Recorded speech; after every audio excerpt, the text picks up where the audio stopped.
बिस्मिल्लाहिर्रहमानिर्रहीम। अस्सलाम वालेकुम students, welcome to learning strategy chapter number 1।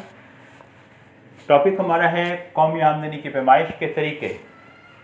Students, कौमी आमदनी को मापने के लिए, इसकी पैमाइश करने के लिए कि किसी मुल्क के अफराद एक साल के अरसे में वहाँ के कुदरती ज़राए को इस्तेमाल करते हुए सरमाए की मदद से जो कुल पैदावार हासिल करते हैं उसको हम पैमाइश के ज़रिए या किसी तरीके से, किस तरह से हम कुल आमदनी में उसको शामिल करते हैं, किस तरह से उसकी कुल आमदनी या कुल पैदावार देखते हैं।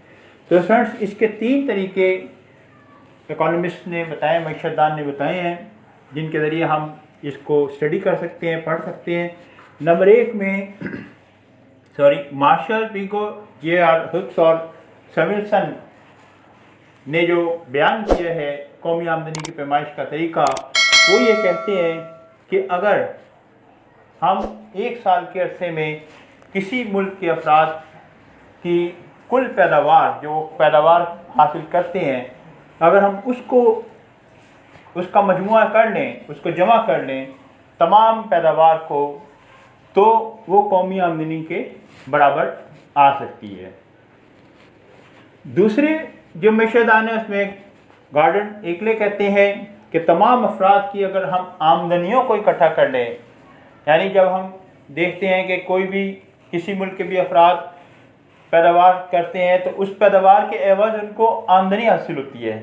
तो दूसरा तरीका यह है कि हम अगर उनकी तमाम तर आमदनियों को इकट्ठा कर लें जो उस मुल्क के अफराद पैदावार हासिल करने के बाद उसको फ़रोख्त करके कमाते हैं, अगर उनको हम इकट्ठा कर लें तो भी कौमी आमदनी हासिल हो सकती है। तीसरे मईशतदान जो थे, जो ये कहते हैं, जिनके बानी फिशर हैं, कि अगर हम किसी मुल्क के अफराद एक साल के अरसे में जो अशिया खदमात इस्तेमाल करते हैं, जो कुल एक साल के अरसे में तमाम अफराद जो किसी मुल्क के कुल पैदावार को इस्तेमाल करते हैं, अशिया खदमात को जो इस्तेमाल करते हैं, अगर हम उसको जमा कर लें, जो वो सर्फ करते हैं उसको अगर हम जमा कर लें तो भी कौमी आमदनी हासिल हो सकती है। यानी कि जब हम अशिया खदमात को इस्तेमाल करेंगे किसी मुल्क के पैदावार की गई, तो फिर जाहिर है उसके अवज़ हमें मुआवजा भी देना पड़ेगा। तो जो मुआवजा हम देंगे या जो हम अशिया इस्तेमाल कर रहे हैं उनको हम प्लस कर लें, जमा कर लें, सर्फ की गई अशिया किस कदर सर्फ की गई हैं, अशिया कितनी इस्तेमाल की गई हैं और ख़िदमात कितनी जो वो हमने इस्तेमाल की हैं किसी मुल्क के अफराद ने, अगर हम उनको भी जमा कर लें तो उनकी मालियत को देख कर भी कौमी आमदनी का अंदाज़ा लगाया जा सकता है। तो इस तरह से स्टूडेंट्स 3 तरीके जो है वो कौमी आमदनी की पैमाइश के हमने देखे हैं कि बयान किए हैं मईशतदान ने। नंबर 1 में कौमी पैदावार को हासिल करने के लिए पैदावार का तरीका है, फिर कौमी आमदनी को हासिल करने के लिए आमदनी का तरीका है, फिर कौमी आमदनी को हासिल करने के लिए अखराजात का तरीका है। तो स्टूडेंट्स, इन तरीक़ों को, तीनों तरीक़ों को हम इस्तेमाल करके कौमी आमदनी हासिल कर सकते हैं। पहले तरीके के मुताबिक जो पैदावार का तरीका है उसमें पेज नंबर 6 पर मैं आपको बयान कर रहा हूँ, बता रहा हूँ ये बातें, इस लेक्चर को हम ले रहे हैं। तो पैदावार का तरीका है पेज नंबर 6 पर। नंबर 1 है पैदावार का तरीका। अब पैदावार के तरीके में हम ये देखते हैं कि किसी मुल्क के अफराद एक साल के अरसे में कुदरती ज़राए को इस्तेमाल करते हुए सरमाए की मदद से जो आमदनी हासिल करते हैं वो पैदावार होती है। लेकिन इसमें हम ये देखते हैं कि ज़री मालियत, अब वो ये कहते हैं कि इस तरीके पैमाइश के मुताबिक किसी मुल्क में पैदा होने वाली अशिया और खदमात की हतमी ज़री मालियत को जमा किया जाता है। हतमी ज़री मालियत, अब ये हतमी ज़री मालियत क्या है? हतमी ज़री मालियत क्या है? हतमी ज़री मालियत से मुराद ये है, इस तरीके के मुताबिक हम पढ़ रहे हैं, पहले तरीके के मुताबिक हतमी ज़री मालियत यानी कि फिनिशिंग गुड्स, कि जो अपनी आखिरी शक्ल में हों, जो मार्केट में अशिया खदमात मुहैया की गई हों या की जाती हों और वो हतमी शक्ल में हों, फिनिशिंग गुड्स हों। अब उनको जो है वो ख़रीदा जाएगा, उनको फ़रोख्त किया जाएगा, तो उसकी जो मालियत देखते हैं, ज़री पैमाइश जो उसकी देखते हैं, वो हमने कैलकुलेट करनी है, उनको हमने जमा करना है।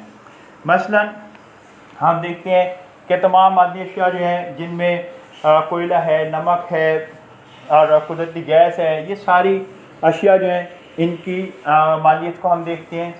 फिर सनती अशिया हैं जिनमें स्टेशनरी है, तमाम किस्म की अद्वियात हैं, रेडियो है, टेलीविज़न है, मोटरसाइकिलें हैं, गाड़ियाँ हैं, ये भी तमाम इंडस्ट्रियल प्रोडक्शन है, सनती पैदावार है। फिर उसके बाद वो तीसरे तरीके बताते हैं तमाम खदमात जो हैं, डॉक्टर, वकील, इंजीनियर, असातिज़ा कराम, इनकी जो खदमात हैं ये भी मार्केट में जो है वो अवेलेबल हैं या मुहैया की जाती हैं। खदमात पेश करने वाले खदमात पेश करते हैं कि किस वक्त, किस लम्हे, किन औकात में वो लोगों के लिए उनके खदमात मौजूद है और वो उनकी खदमात से इस्तिफ़ादा हासिल कर सकते हैं। फिर इसी तरह से मुतफ़र्रिक़ अशिया हैं। मुतफ़र्रिक़ अशिया में मुख्तलिफ़ अशिया आ जाती हैं, माहीगीर हैं, मुर्गबानी है। फिर इसी तरह से दूसरी जो मशागिल हैं या जो आमदनी हासिल करने के लिए लोग पेशा इख्तियार करते हैं, वो तमाम भी इसमें शामिल होता है। बागबानी वगैरह भी इसमें, जंगलात, बागबानी वगैरह ये सब शामिल है जहाँ से पैदावार हासिल की जाती है।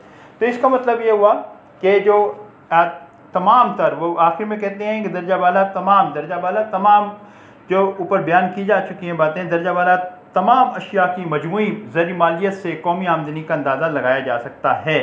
लेकिन इस सिलसिले में जो हम आमदनी का अंदाज़ा लगा रहे हैं पैदावार के तरीके से, इस सिलसिले में जो वो एक बात जो है वो देखनी होगी कि ये तमाम तर पैदावार का जो हम अंदाज़ा कर रहे हैं इसमें एहतियाती हैं। इनकी पैदावार को कैलकुलेट करने के लिए, जमा करने के लिए एहतियाती हैं, चाहे वो ज़रूरी पैदावार हो, चाहे वो सनती पैदावार हो, चाहे वो मुतफ़र्रिक़ हो, चाहे कोई भी हो, खदमात हो, उनको कैलकुलेट करने के लिए हमने देखना है कि कुछ एहतियाती हैं जिनको हमने जमा करते वक्त उसकी हतमी ज़री मालियत को देखते हुए कुछ एहतियातों का भी हमने जो उसको मद्देनज़र रखना है, उन एहतियातों को। नंबर 1 है, वो कहते हैं दोबारा शुमार करना। बाज़ औक़ात ये होता है कि दोबारा शुमार हो जाती हैं चीज़ें।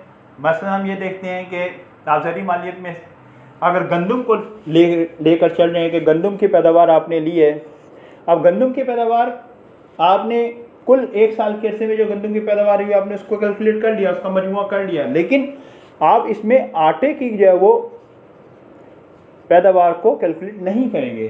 क्यों? क्योंकि पहले गंदम जो है वो ऐड हो चुकी है पैदावार में। इसलिए ये एहतियात की जाती है कि कोई भी चीज़ दोबारा जो है वो उसका शुमार ना हो जाए, कैलकुलेट ना हो जाए। इसी तरह से अगर हम लकड़ी को लेते हैं, फिर इसी तरह से हम अगर जो भी चीज़ हमने बनाई है उसको हम एक बार अगर हम बना चुके हैं, उसको कैलकुलेट कर चुके हैं, चाहे वो फिनिशिंग गुड्स में हो, चाहे वो अपनी इब्तदाई शक्ल में हो, उसमें चाहे वो अपने जो है वो किसी भी मरहले में हो, उसको दोबारा हमने शुमार नहीं करना। इस तरह से फिर 2 दफ़ा कोई भी चीज़ जो है वो शुमार हुई थी, उसकी मालियत हमने गंदम की मालियत भी जो है वो शुमार कर ली, उसके बाद हमने आटे की भी मालियत शुमार कर ली, फिर उसके बाद अगर हम रोटी की कीमत ले लें वो भी शुमार कर लें, तो ये 1, 2, 3 दफ़ा तो ये शुमार हो जाएगी कीमत, तो फिर वो बहुत ज़्यादा बढ़ जाएगी। इसलिए हमने इसका तरीका क्या निकाला कि जो फिनिशिंग गुड्स होगी, जो आखिर में जो मार्केट में अवेलेबल होगी, उसको हम शुमार कर लेंगे। अगले सफ़े पे जाते हुए हम देखते हैं कि सफ़ा नंबर 7 है। यहाँ तक आपको मैंने सफ़ा नंबर 6 की बात कंसल्ट की है, उसको एक्सप्लेन किया है। अब हमारा इसमें ही एहतियातों में ही जो हिस्सा बे है वो ये है कि बिला मुआवजा खदमात। बिला मुआवजा खदमात में वो कहते हैं बिला मुआवजा खदमात मसलन उस्ताद का अपनी बेटी या बेटे को पढ़ाना, यानी कि बिला मुआवजा कि जिसके लिए ऐसी खदमात या ऐसी अशिया के इस्तेमाल की इजाज़त देना या इस्तेमाल करना कि जिसके बदले में हम ना कोई शय लेते हैं ना ज़र लेते हैं, यानी उसका मुआवजा कोई नहीं है, उसका मुआवजा हम हासिल ही नहीं करते। जैसे एक उस्ताद अपने बच्चों को पढ़ा रहा है तो उसका वो मुआवजा नहीं लेगा। घर में अगर माँ या बाप कोई काम काज कर रहे हैं या बहन भाई कोई काम काज कर रहे हैं, उनका कोई मुआवजा नहीं ले रहे, तो वो बिला मुआवजा होगा।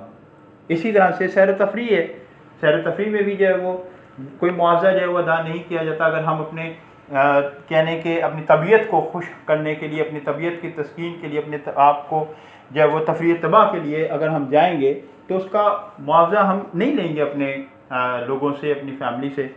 तो ये जो है वो ऐसी खिदमात होती हैं कि जिनका मुआवजा नहीं लिया जाता, लिहाजा इन खिदमात के मुआवजों का अंदाज़ा लगाना मुश्किल है। इसीलिए कौमी आमदनी की पैमाइश करते वक्त इन खिदमात की कदर व मालियत को शुमार करने में मुश्किलात का सामना करना पड़ता है। अब कदर व मालियत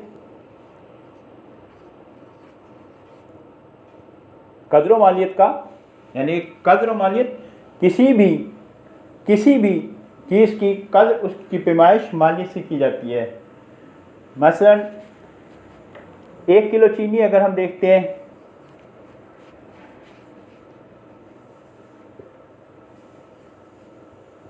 अब 1 किलो चीनी की कीमत अगर हम ये देखते हैं मिसाल के तौर पर 80 रुपये है, तो अब 1 किलो चीनी की कीमत 80 रुपये है, लेकिन ज़र की कदर इस 80 रुपये की कदर जो है, जो अपने बदले में जो शय की मिकदार लेकर आ रहा है, ये 80 रुपये जो लेकर आ रहे हैं वो है 1 किलो चीनी। यानी ज़र अपने बदले में जो अशिया और खदमात लेकर आता है वो उसकी कदर कहलाती है।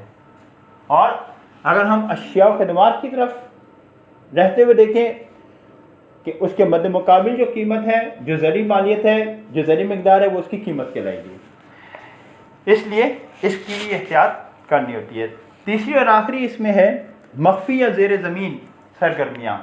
मख्फी या ज़ेर ज़मीन सरगर्मियाँ से मुराद ये है कि कौमी आमदनी की पैमाइश करते वक्त लाजमी है कि खाम कौमी पैदावार की मालियत का अंदाज़ा लगाते वक्त तमाम अशिया खदमात की ज़री मालियत बशमूल ज़ेर ज़मीन या मख्फी अशिया खदमात की मालियत को जमा किया जाए। इसमें बाज़ औक़ात ऐसा होता है कि हम देखते हैं कि अगर एक किसान कुल पैदावार 100 मन गंदम फ़र्ज़ कर लें उसकी पैदावार है, लेकिन इस 100 मन गंदम में से वो 90 मन गंदम फ़रोख्त करने के लिए मार्केट में मुहैया करता है, लेकिन जो 10 मन गंदम है वो ज़ाती इस्तेमाल के लिए अब रख लेता है, तो ये 10 मन गंदम जो है ये मख्फी है। अब हम जो कैलकुलेट करेंगे वो मार्केट में इस 90 मन गंदम को कैलकुलेट करेंगे पैदावार का अंदाज़ा करते हुए, लेकिन ये 10 मन गंदम जो है इस कुल पैदावार से दूर रहेगी या कुल पैदावार में शामिल नहीं होगी, जबकि कुल पैदावार जो दर हकीकत है वो 100 मन गंदम है। इसलिए इन बातों में हम ये देखते हैं कि वो अशिया व खिदमात या ऐसी अशिया के जो मुकम्मल तौर पर पैदावार में कौमी आमदनी में शामिल नहीं होती, वो मख्फी पैदावार कहलाती हैं।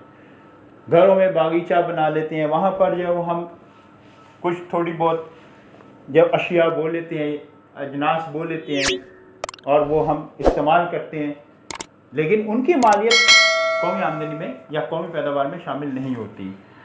तो इस तरह से ये भी एक जो है वो कौमी आमदनी लगाने का अंदाज़ा करने का एक तरीका है, लेकिन इसमें ये मुश्किलात हैं, ये एहतियातें हैं, और इसीलिए मार्केट में मौजूद जो मुहैया की गई अशिया खदमात होती हैं, हम बराह रास्त उन्हीं का ही जब वो अंदाज़ा करते हैं, उन्हीं को ही कैलकुलेट करते हैं, उन्हीं को ही ज़री सूरत में लाकर शक्ल में लाकर कौमी आमदनी या अजनास की सूरत में हो, खदमात की सूरत में हो, तो उनको हम जमा करते हैं। अब खदमात की सूरत में 1 साल के अरसे में हम कैसे अंदाज़ा करेंगे? यानी अब ये देखिए आप कि अशिया व खदमात हैं, अशिया